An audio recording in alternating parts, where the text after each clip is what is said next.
Hello and welcome back to my channel. So today I wanted to talk to you about things that helped me when I was recovering from my C-section. Oren is 5 weeks old today, so it's 5 weeks since my C-section, and I don't actually feel much different than normal. I've got a list in front of me, so sorry that I keep looking down. I don't feel that much difference, to be honest. It's a little bit sore where the C-section is, but I'm starting to be a little bit more active now, so I'm slowly getting back to feeling kind of ready to exercise. So when I mean that I'm being active, I'm going for little walks and I'm baby wearing him at the same time as the walks, and he is 12 pounds now. He's such a chunk, so it is actually quite strenuous walking with him. But anyway, so I had an emergency C-section. If you haven't seen my labour video, check that out. And these are the things that really helped me. So when I had Oren the Wednesday evening, and the Thursday morning I sent Tom out to get a little pillow. So we got a breastfeeding pillow that goes around you, because I was trying to breastfeed at the time but it didn't work out. But this was absolutely great for just feeding him a bottle, or just kind of putting him safely on the bed in the hospital, as well as at home. I use it as a bit of a barrier on the sofa just to keep his head up when I'm feeding him, because you're constantly bending over, and when you've got the section there it can be quite sore, but it can also be awkward. So I had this wax bandage on, which was so much better when it came off, because it sort of pinched my skin a little bit to make it quite uncomfortable. But just bending forwards was just, yeah, it was really uncomfortable. So those breastfeeding pillows, whether or not you are breastfeeding, are absolutely amazing. And I think ours was about £16 from Argos, and we still use it now. Water, because you've just had surgery, you know, if you've watched my other videos, I'm a bit of a water freak. So I'm still I drink squash at the moment, but just lots and lots of fluids just help clear your system of the anaesthetic. I had an epidural before I had the anaesthetic, so I was absolutely full of medication, and it just helped kind of process everything out a little bit quicker. Because also, before you can leave hospital, they want to check you can wee properly, which is lovely, carrying a cardboard tray bucket thing of water. And if you've had a baby, and if you've had a baby before this, you'll know this. If you haven't, it might be too much information, but you'll find out soon. But it's full of blood, basically. It's not your wee full of blood, but it's because you are bleeding down there. Painkillers. So we had painkillers anyway, because I was induced before. Not that I took them during induction, because they gave me painkillers there, but have some paracetamol and ibuprofen there. Just double check with your midwife and doctor there that that's okay to take. They will offer you pain relief. I think they offered me cocodamol and some sort of morphine syrupy syrup, like syringe thing. The snuggle bundle, which I've spoke about before, is absolutely amazing. And when we were at the baby show and we purchased it, they did actually say this is great for people that have had C-sections, because you don't have to bend and get underneath. Now, it might seem like a waste of money, but I can't tell you how different it is to try and pick up your baby underneath them, as opposed to grabbing two handles and picking them up and carrying them away. It's so easy, and the weight is sort of distributed in this, you know, bag, basically carrying your baby.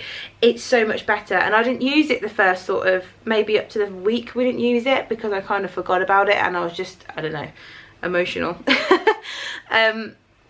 But it's so good just for getting him in and out of his poddle pod, in and out of his cot. He's next to me.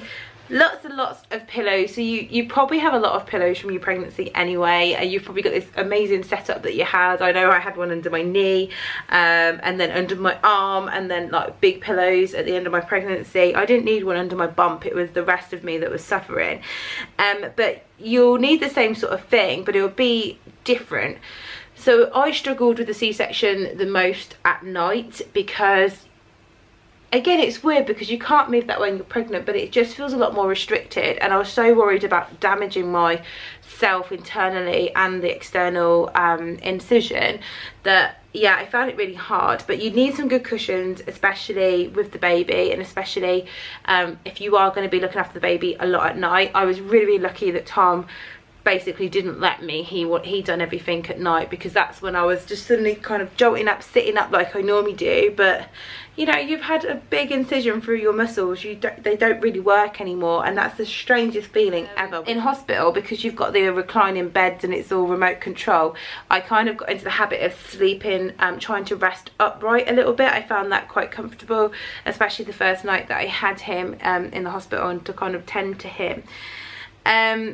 I found laying on my side quite uncomfortable. Again, this will just be different for every person. So when you get home, you want to recreate what felt comfortable for you.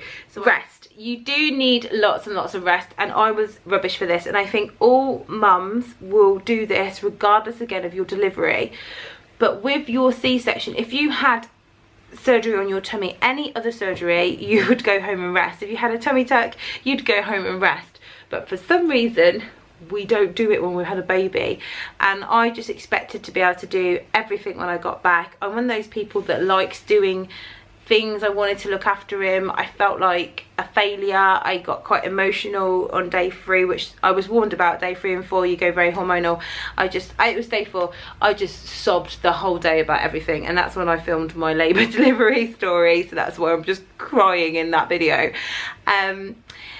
But you do need the rest, again, regardless if it's an emergency C-section, an elective C-section, or a vaginal birth. You need to rest, because you're going to be no good to anyone, no good to your baby. Again, it depends on if you can rest, if you have got that support, and if you've got other children. I'm sure it's very, very difficult when you've got other children, or if you've had multiple births as well, as in like twins or triplets. But try your hardest to rest when you can, like for every sort of delivery. But for C-sections especially, I felt like it protected my incision. So it's called belly binding, so postnatal belly binding. So you can look up at this. People use actual wraps. Some countries use it as a bit of a ritual after having birth. I think it was quite common like 50 odd years ago. It's not waist training, so it's not squeezing yourself in, because you can do more damage than you can put pressure on your organs and your pelvic floor muscles. It's just a light support. So there's different ways you can do this, because I was umming and ahhing about how I was going to do it. I pre-ordered a belly binding set off of Amazon, and I'll link that in below. But I just found like it was a little bit too harsh. Not harsh, it was quite comfortable, but the bottom was digging in a little bit. Now the problem with me, I didn't lose my shape during my pregnancy. Now I'm not hourglass, but my waist really goes in and I really go out. I've got big love handles, but right under my ribs I'm really narrow. So anything like that just doesn't fit me very well. So I was struggling to kind of get it to stay in one place. It'd either go up or it'd go down. So what I did, because I felt like I needed it as well, I sent Tom out to Sainsbury's to get me some control pants. Now these were great, so I'd wear normal pants and put these shorts over the top, and they just felt like they were just giving me that little bit of support. And because they went past my belly button, it was way past my incision, which made it really, really comfortable. Because I did get some cheap pants, but I felt like they sat right on my incision, and I was so worried about opening it when my bandage came off.